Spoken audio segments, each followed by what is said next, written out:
अस्सलामुअलैकुम। मोहम्मद अज़हर सिद्दीक़ अपने programme maths views के साथ हाजिर खिदमत है।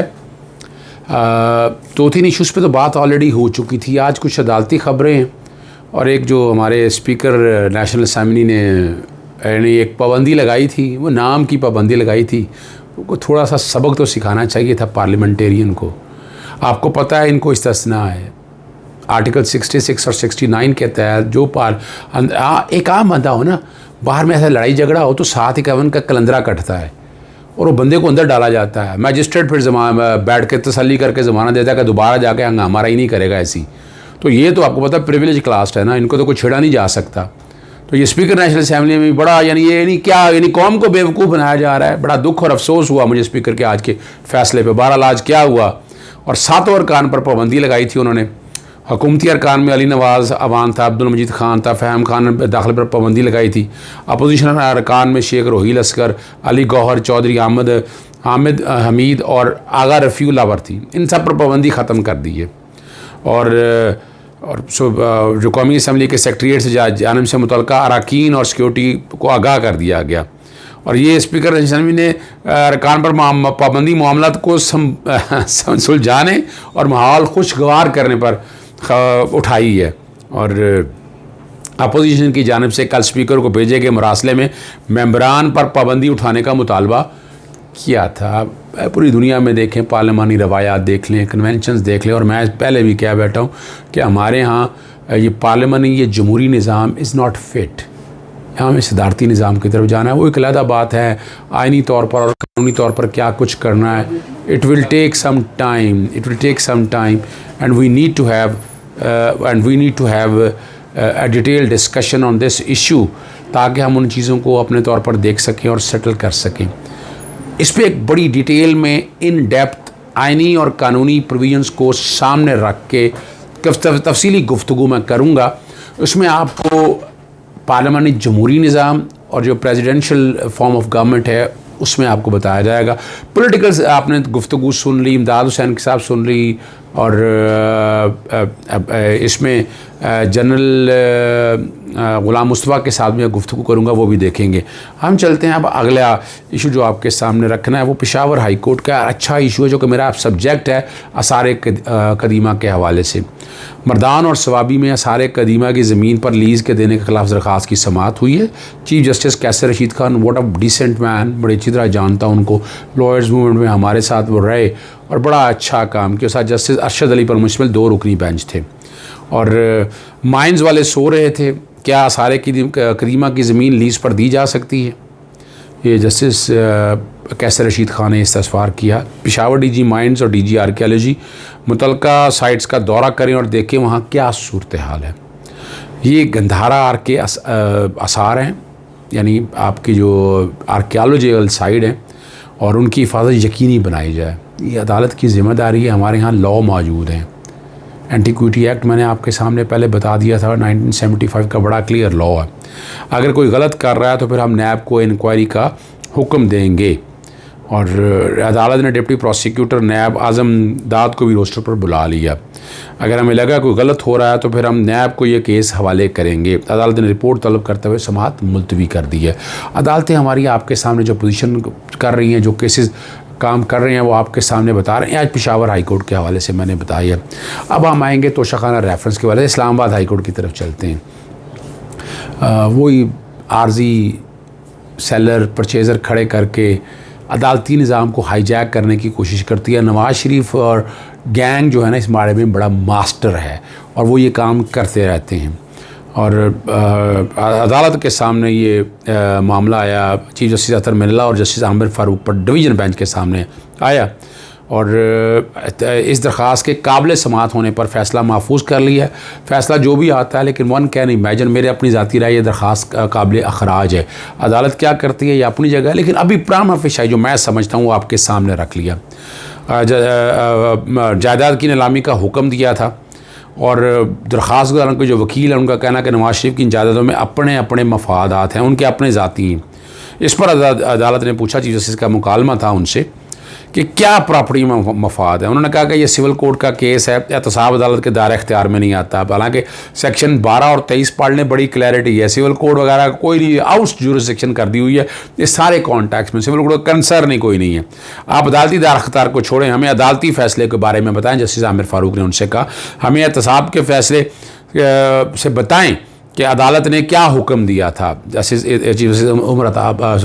अतर मिनल्ला साहब ने, शेखपुरा की ज़मीन फ़रोख्त की गई मगर कब्ज़ा अभी भी अदालती इश्तिहारी मुलज़म नवाज शरीफ के पास है, ये उनके वकील का कहना है। शेखपुरा, अपर माल और कनाल रोड के दरख्वास्त गुजारों ने जायदादें ख़रीदी थी मगर नवाज शरीफ के पास हैं।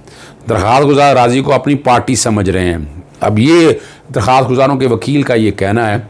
अदालत उनसे पूछ रही है क्या दरख्वास्त गुजारों ने किसी एग्रीमेंट के ज़रिए ख़रीदा है, इस पर कोई दस्तखत नहीं, आपके पास पावर ऑफ अटॉर्नी जो मायदा हुआ उस पर दस्तखत नहीं। अब यहाँ से अंदाज़ा लगाएं ये जालसाजी और फ्रॉड और फ्रेब के आपके सामने बना रहे हैं, इनके खिलाफ ज़्यादा पर्चे देने चाहिए अदालत को। ये 476 की कार्रवाई होती है जब अदालत में जाली कागजात दें। एहतसाब अदालत की अदालत का दायरा इख्तियार नहीं वो किसी की प्रॉपर्टी नीलाम करे।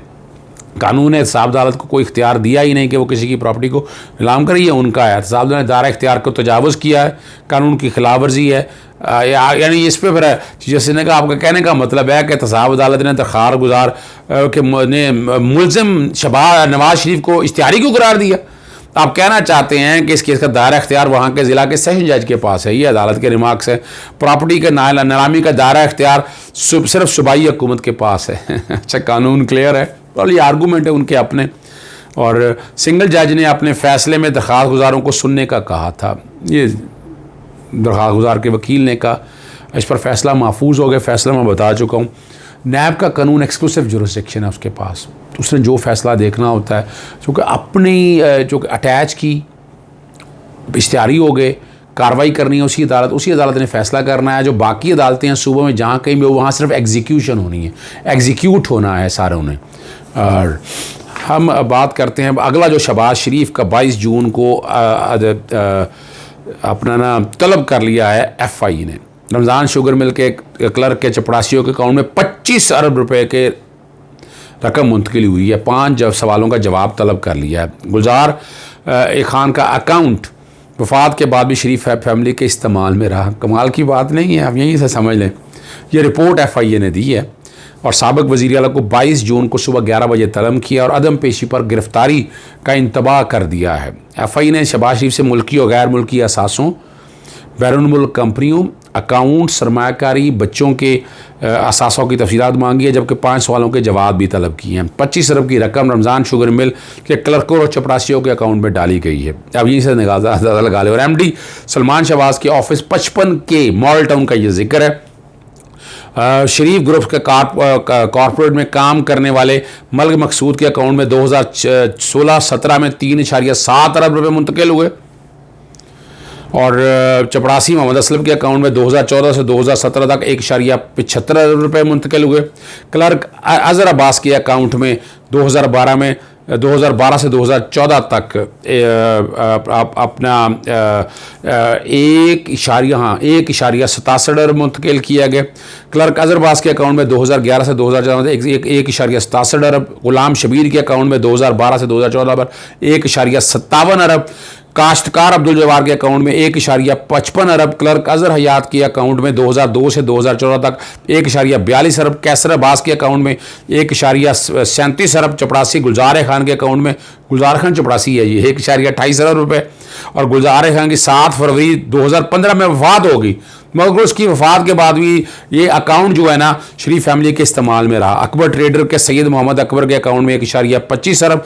क्लर्क इकरार हुसैन के अकाउंट में 2014 से 2015 तक 1.8 अरब रुपये के अकाउंट में ये मुंतकिल हुए। 71 करोड़ 50 लाख रुपए शेयर मैनेजर हैं तौकीरुद्दीन असलम के अकाउंट में 66 करोड़ 20 लाख। जफर इकबाल अंजम के अकाउंट में 52 करोड़ 50 लाख। तनवीर हक के अकाउंट में 2012-13 में 51 करोड़ 20 लाख रुपया। तनवीर हक की डाटा एंट्री शरीफ ग्रुप कॉर्पोरेट ऑफिस 55 के मॉडल टाउन की है। क्लर्क काशिफ मजीद के अकाउंट में 46 करोड़ 10 लाख। शहबाज शरीफ के जाती कैश राइडर मसरूर अनवर, ये जाती कैश राइडर हैं, 23 करोड़ रुपए, यानी ये हज़ारों और सैकड़ों के तनख्वाह लेने वाले आप करोड़ों में खेल रहे हैं। शुगर माफिया के सट्टा पास के तौर पर मुश्ताक चीनी के करीबी दोस्त और पड़ोसी चिन्योट के हाजी नईम फर्नीचर वाला और अलफखरी ट्रेडर के अकाउंट में 2008 से 2010 के दौरान, ध्यान से सुनिएगा आंखें खोल के, 208 अरब रुपये मुंतकिल हुए।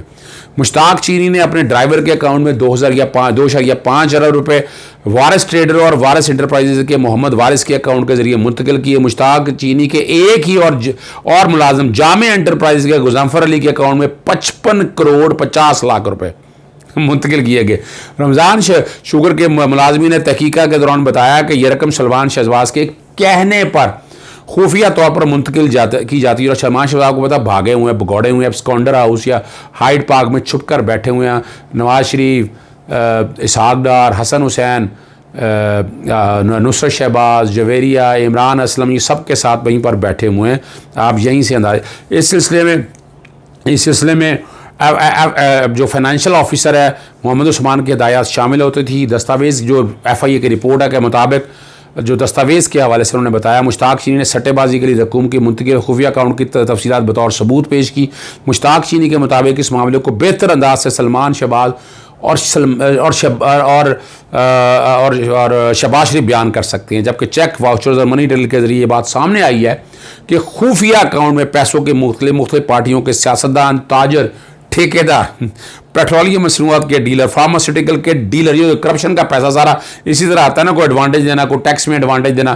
फ्लोर मिल और राइस मिल के मालिकान शामिल है। एक सियासतदान ने बताया कि पार्टी टिकट के लिए उन्होंने 1 करोड़ 40 लाख रुपए के चेक की सूरत में शहबाज शरीफ को पेश की। मालूम नहीं ये रकम रमज़ान शुगर मिल के चपरासी गुलजार अकाउंट में कैसे मुंतकिल हुई। दस्तावेज़ात के मुताबिक रिश्वत और सट्टे की रकूम की मुंतकिली मनी ट्रेल खुफिया रखने के लिए बैंकों के मुख्तलिफ ब्रांचों में मुतवाज़ी निज़ाम पैरेलल बैंकिंग सिस्टम कायम किया गया था। काबिल भरोसा कैश राइडर के जरिए रिश्वत की रकम मद में रकूम मुंतकिल की जाती थी और उसमें सैयद मोहम्मद ताहिर नकवी नाम याद रखिएगा, रिजवान कुरैशी, मुजम्मिल रजा, खिजर हयात, मसरून अनवर, शोएब कमर शामिल हैं। पुलिस की निगरानी में रिश्वत का इकट्ठा किया पैसा, ये पुलिस की निगरानी बात हो रही है। पैसा गाड़ियों के जरिए मुंतकिल किया जाता, फिर अकाउंट्स के जरिए पैसा को निकाला जाता था ताकि मनी ट्रेड को खुफिया रखा जा सके। STR की रिपोर्ट से बचने के लिए एक वक्त में 20 लाख से कम पैसे निकलवाए जाते थे, फिर यह रकम हवाला हुंडी के जरिए मुंतकिल की जाती थी। FIA इस दिन पर पहुंची है कि मियाँ शहबाज शरीफ को अपने बेटों की मुआवनत हासिल थी। FIA ने चार्जशीट मुरतब कर ली है। शहबाज शरीफ से इन्हीं इल्ज़ाम से मुतालिक सवाल पूछे जाएंगे। आप यही तफसीलात दे सकते हैं कितनी भयानक है, क्या मजाक बनाया हुआ है। और यही पैसा यहाँ से हुंडी के जरिए बाहर जाता है, फिर फॉरेन रेमिटेंस की शक्ल में यहाँ आता है और यहाँ शो किया जाता है वाइट। और टैक्स से तो एग्जम्पशन आपको है, लेकिन जो पैसा जो करप्शन और करप्ट प्रैक्टिसेस है उसमें बचत नहीं। मनी लॉन्ड्रिंग अपनी जगह है। इजाज़त दीजिएगा। अस्सलाम वालेकुम, खुदा हाफिज़, पाकिस्तान जिंदा।